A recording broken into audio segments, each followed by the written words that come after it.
Bueno, les voy a comentar brevemente cómo es esta cuestión de los textos narrativos y sus elementos. Habíamos estado hablando un poco sobre la idea de que los textos narrativos son textos que cuentan, narran, justamente, secuencias de hechos. Estos textos van a tener ciertos elementos, ¿sí? Cuando hablamos de cuentos, sobre todo de bueno, lo que vamos a ver ahora, que son los cuentos fantásticos, que construyen el relato para que el relato sea orgánico, que tenga todos justamente las cosas que suceden, los personajes, los escenarios tengan relación entre sí, como lo que les decía el otro día, esto de que Cortázar dice que si una escopeta es disparada en un perdón, si una escopeta es mencionada en un relato, esa escopeta en algún momento tiene que ser disparada para que el relato tenga consistencia. Entonces les voy a comentar más o menos cuáles son los elementos para este tipo de textos. Primero vamos a tener a los personajes, que son aquellos que realizan acciones o sufren ciertos procesos, dice, a veces pueden cambiar con el tiempo tanto los protagonistas como las personalidades.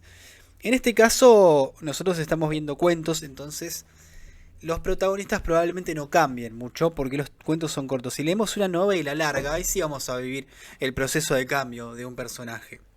Pero en este caso tenemos que pensar que los personajes, los más importantes, son aquellos que participan de alguna manera de la historia y que son relevantes para la historia. Después vienen las acciones, que dice, son los acontecimientos o los hechos que le suceden a los protagonistas o las cosas que suceden en la historia. Es lo que sostiene el hilo de un texto narrativo. Es decir, las acciones se van a relacionar de manera de causa y consecuencia.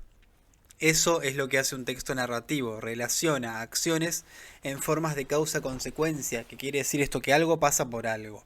Y así se va construyendo una historia, ¿sí? Por ejemplo, nace un león, ese león va a ser el rey cuando se muera su padre, entonces el hermano quiere matar al padre para robarse el trono, y una cosa lleva a la otra, ¿sí? Eso es básicamente narrar una historia. Lugar.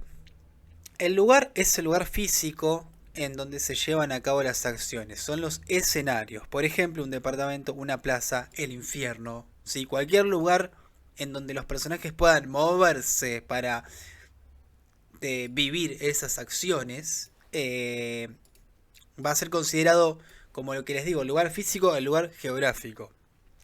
Después viene el espacio. ¿Sí? Acá hay una relación entre lugar y espacio. Una diferencia en realidad.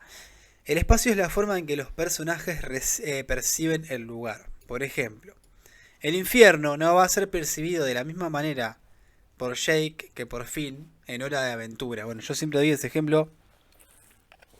Yo sé que muchos de ustedes ya no miran o no conocen Hora de Aventura. Pero piensen, por ejemplo, en la mitología griega, piensen en Hades, que es el rey del inframundo, el rey del tártaro del infierno, que es su casa. Mientras que un alma que baja al Hades no la conoce. Por ejemplo, hay un héroe mitológico que se llama Orfeo. Orfeo baja al infierno a buscar a su amada. Y para él el infierno era un lugar amenazante, era un lugar al que él no sabía con qué se iba a encontrar, al que él le tenía miedo. Mientras que para Hades el infierno, el inframundo, es su casa. Por ejemplo, imagínense el dentista. Cuando van al dentista muchos tienen miedo, mientras que para el dentista es su lugar de trabajo, el consultorio. Cuando entran al dentista, ustedes todos saben cómo es el olor que tiene, por ejemplo, un consultorio de dentista que es muy particular. Y cuando uno siente ese olor, lo asocia normalmente a algo a lo que puede llegar a tenerle miedo. Algo, por lo menos, no sé si miedo, pero sí un lugar en que no la vas a pasar bien. Mientras que el dentista ahí, así se gana su pan para comer todos los días. Bien, y después tenemos el tiempo, que se divide de dos maneras. El tiempo del relato y el tiempo de la narración. El tiempo del relato es el momento histórico en el que está situado un cuento, una novela, una crónica o cualquier historia. Por ejemplo, si en una historia hay celulares, probablemente estemos ubicados en el año 1990 para acá. Quizás un poquito antes también puede ser. Y el tiempo de la narración es el orden en el que el narrador decide contar la historia. ¿Qué significa esto? Que el narrador puede elegir empezar a contar la historia desde el final, o desde el principio, o desde la mitad. Es la manera en la que el narrador ordena sus hechos. Podría empezar desde el final, volver al principio y luego saltar de vuelta a eventos cercanos al final. ¿Qué quiere decir esto? El tiempo de la narración es el orden en el que el narrador va a decidir contar las acciones. Entonces se relaciona con las acciones. Las acciones se relacionan en términos de causa y consecuencia. Entonces todos conocen, por ejemplo, el Rey León. Entonces el narrador podría elegir, por ejemplo, arrancar mostrando la escena en la que Scar suelta a Mufasa en el precipicio. Pero el narrador no eligió hacer eso. El narrador eligió empezar la historia por otro lado. Pero podría elegir empezar por esa acción. Y después conectarla de la manera que él quiere. Por eso, el tiempo de la narración es la que también nos puede generar un efecto de intriga, de sorpresa o lo que sea, según el narrador intente, según lo que busque, ¿no? El narrador.